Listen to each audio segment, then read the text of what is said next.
بات چیت بھی نہیں کریں گے تو آپ کرنا کیا چاہتے ہیں بتائیں تو صحیح. آپ اپنے عمل میں واضح نہیں ہے. پوچھ لیتے ہیں جھگڑا صاحب. وہ کہتے ہیں نہیں چلے گا. جھگڑا صاحب دونوں کہہ رہے ہیں پورے فساد کی جڑ آپ لوگ ہیں. ابھی آپ اپنی طرف سے بات بنا کر جھگڑا صاحب کے ساتھ جھگڑا کروانا چاہتے ہیں. نہیں جھگڑا صاحب بڑے نفیس چانڈیو بھائی. جھگڑا صاحب بڑے نفیس ٹھنڈے آدمی ہیں. وہ بیٹ نہیں لیتے. ہم ان کی عزت کرتے ہیں لیکن ڈاکٹر نہ مصدق ملک صاحب نے کہی نہ میں نے بات کی کہ جڑ ہے برائیوں کی اس کی ہم نے ایسی کوئی بات نہیں. دیکھیں نا برائیوں کی جڑ ہی ہے نا. اگر دیکھیں اگر ان کے کال و فعل میں تضاد ہے, اگر یہ نظام کو نہیں چلنا دینا چاہتے, اگر یہ سسٹم کو روکنا چاہتے ہیں تو پھر فسادی ہے نا. چانڈیا صاحب صرف چلیں میں اپنے الفاظ میں انالیسس دے دیتا ہوں. میرا انالیسس یہ ہے کہ باقی پارٹیاں کو فساد کی جڑ سمجھتے ہیں. جناب جھگڑا صاحب بقول محمد مالک آپ لوگ فساد کی جڑ ہیں. بتائیں. مجھے تو جتنی ڈیفینسونیس نظر آتی ہے ویسے یہ خوشائن ہے. مطلب معذرت کے ساتھ ان کو پتہ ہے کہ they've been caught with their fingers in the honey jar. دیکھیں یہ جو کل ہوا ہے فارمز 45 مجھے تو پتا تھا میرے فارمز انہوں نے غلطی سے 19 فروری کو اپلوڈ کر دیے تھے اور پھر ڈیلیٹ کر دیے تھے.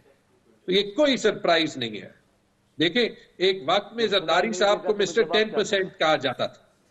جو نواز شریف کے حلقے میں 138 ووٹ سے 1138 ووٹ بنے ہیں تو آئی نو کہ مصدق صاحب کی میتھ اچھی ہے. یہ جو 1000 ووٹ ایکسٹرا یہ تقریباً 90% بنتے ہیں تو اب نواز شریف کو مسٹر 90% کہنا پڑے گا. وہ بھی ڈاکٹر یاسمین راشد جیل میں نے کل اپنے سارے فارمز 45 الیکشن کمیشن کے فارمز 45 کے ساتھ اپلوڈ کیے. 66 میں سے 64 ٹیمپرڈ ہیں. اور ٹیمپرڈ کیسے ہیں کہ نون لیگ کے کینڈیڈیٹ کے 3 اور میرے 300 تو وہ 303 جو ہے وہ اس میں 200 اس کو دے دیے 103 مجھے دے دیے. ایک سامنے کینڈیڈیٹ اپنے فارمز دکھا دے کہ نہیں یہ صحیح نہیں ہے یہ ہے. دیکھیں ایویڈنس بھی ہم نے دیا. مہینے سے ہم رو بھی رہے تھے. جیسے آپ نے کہا حیرت کی بات ہے الیکشن کمیشن کچھ نہیں کہہ رہا, سپریم کورٹ کچھ نہیں کہہ رہا, حکومت کچھ نہیں کہہ رہی. مالک صاحب ہماری طرف سے جو حلقہ کے پی میں نہیں پورے پاکستان میں کھولنا ہے جس میں پی ٹی آئی جیتی ہے وہ کھول دیں اور دیکھ لیں. میں گارنٹی کرتا ہوں اس میں بھی آدھے سیٹوں پہ پی ٹی آئی والوں کے ووٹ زیادہ ہو جائیں گے. جی ہمیں جوائن کیا عرفان قادر صاحب نے, فارمر اٹارنی جنرل, فارمر جج. عرفان صاحب یہ بتائیں آج ابھی تو سٹے دیا ہوا ہے پشاور ہائی کورٹ نے, اب 13 مارچ تک کی ڈیٹ بھی ڈل گئی ہے. علی ظفر نے باہر آ کے میڈیا سے بات کرتے ہوئے کہا کہ اگر پشاور ہائی کورٹ کا فیصلہ یہی آتا ہے کہ یہ ایلوکیشن جو ریزرو سیٹس کی غلط ہوئی ہے تو اس کا اطلاق وفاق پہ بھی ہوگا اور کے پی کی اسمبلی پہ تو ہو گئی. از اٹ ٹرو اگر پشاور ہائی کورٹ یہ فیصلہ دیتی ہے ڈسٹریبیوشن ہوئی ہے اس وقت ریزرو سیٹس بانٹ دی گئی ہیں, کیا وہ تمام چیزیں پھر ان پہ رک جائے گا؟ اب یہ اسپیکر پہ ڈیپینڈ کرتا ہے. اس طرح کے معاملات میں کچھ ججمنٹس آ چکی ہیں پہلے بھی, اسلام آباد ہائی کورٹ کی بھی آئی ہیں جہاں پہ انہوں نے کہا کہ اسپیکر کے معاملات میں ہائی کورٹ داخلت نہیں کر سکتی اور اسپیکر کو کوئی اس طرح کی ڈائریکشن نہیں دی جا سکتی.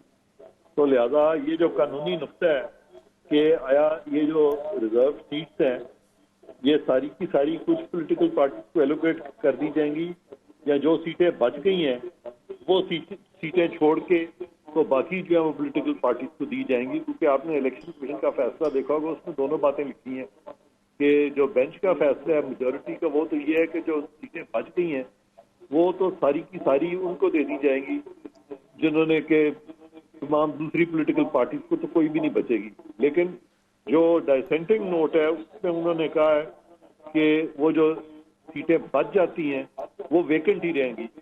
جو مثلا اگر 2-3 یا جتنی بھی پولیٹیکل پارٹی اگر انہوں نے 80% یا 90% سیٹیں پروکیور کی ہیں جنرل سیٹس میں سے تو 10 یا 20% جو ہیں وہ ویکنٹ رہیں گی. تو یہ 2 فیصلے ہیں, بیچ میں ہائی کورٹ بھی آ گئی ہے اور اب انہوں نے دیکھنا ہے اسپیکر نے کہ وہ اپنا کچھ فیصلہ اس پہ کرتے ہیں کیونکہ اسپیکر پہ تو کوئی ہائی کورٹ کو انٹرفیئر نہیں کر سکتی. پارلیمنٹری جو پروسیڈنگز ہیں ان میں کہ اسپیکر کو کوئی ڈائریکشن ایشو کر دے وہ ہائی کورٹ کر نہیں سکتی. تو اگر پشاور ہائی کورٹ کے فیصلے کو پشاور اسمبلی کے اسپیکر مانتے ہیں اور وہ معاملہ